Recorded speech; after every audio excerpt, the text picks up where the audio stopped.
Chain an odd number of stitches.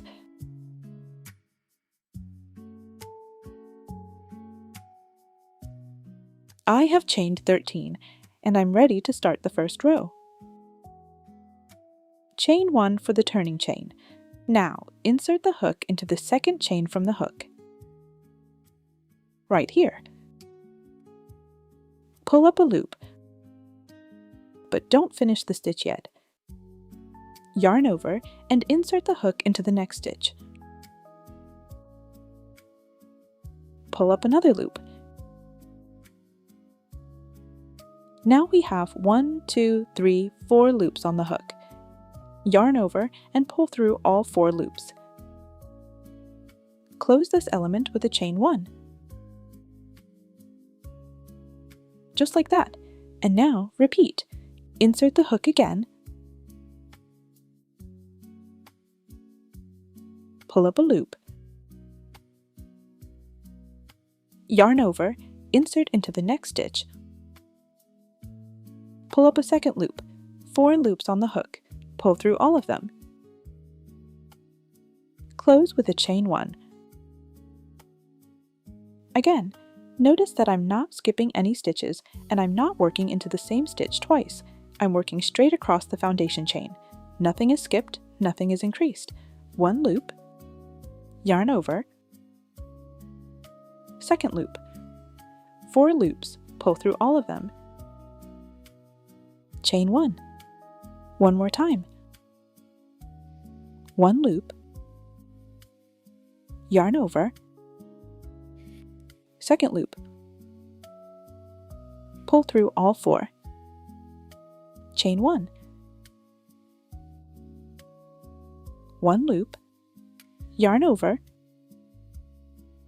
second loop, pull through all 4, chain 1. This is the pattern for this row. I think you've got it. At the end, I have 3 stitches left and the knot. First, I'll do the same thing. 1 loop, yarn over, second loop, pull through all 4,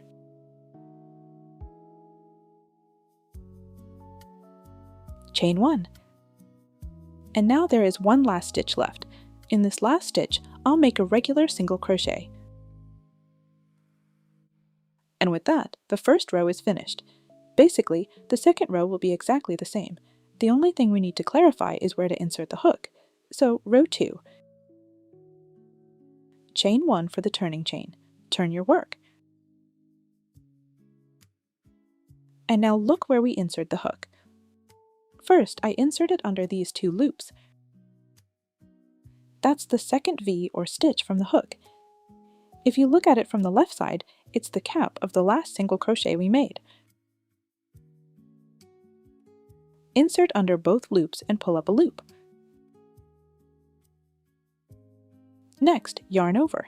Now look at this space right here. After the single crochet, there is a gap. We insert the hook directly into that space. Again, 4 loops on the hook. Pull through all of them.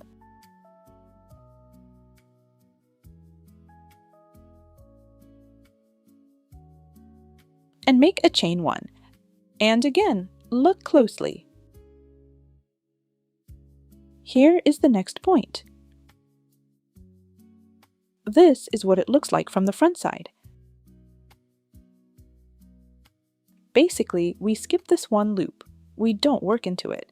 We insert the hook under both loops of the next stitch, pull up a loop, yarn over, and now into the space between the clusters. Insert the hook here. 4 loops on the hook, pull through all of them, and make a chain 1. Again, 1 loop, yarn over, second loop, 4 loops, pull through all, chain 1.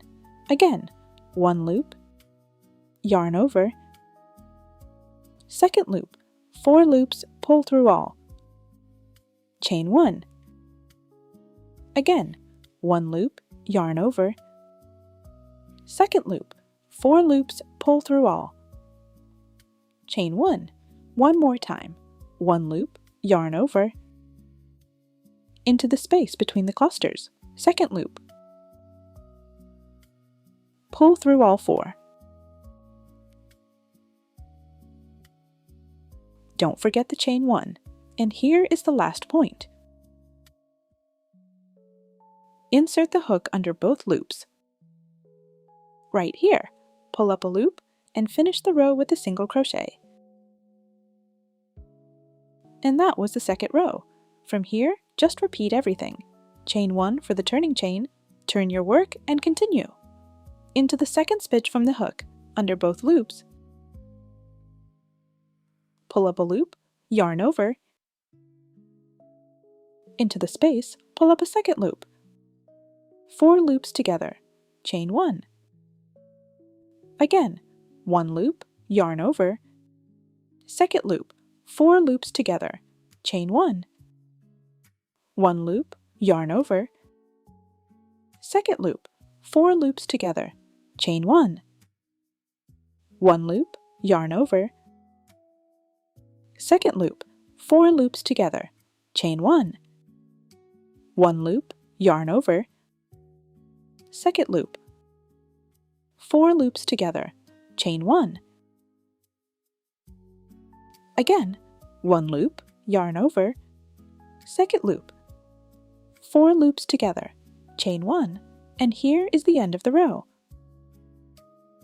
I'll make a single crochet right here. Repeat this row over and over to your desired height. This is a textured pattern made of just 1 row. It's completely reversible. Both sides look identical, because it's the same row repeated on the front and back. Look at the stretch. It looks great. This pattern is perfect for a blanket or a baby throw. You could make a scarf or even a bag from raffia. I think it would look amazing. I really hope you enjoyed this tutorial and found this textured stitch as lovely as I do. Thank you so much for your time and for watching this video. If you found it helpful, please let me know in the comments. I wish you lots of inspiration and happy crocheting. Until next time, bye bye!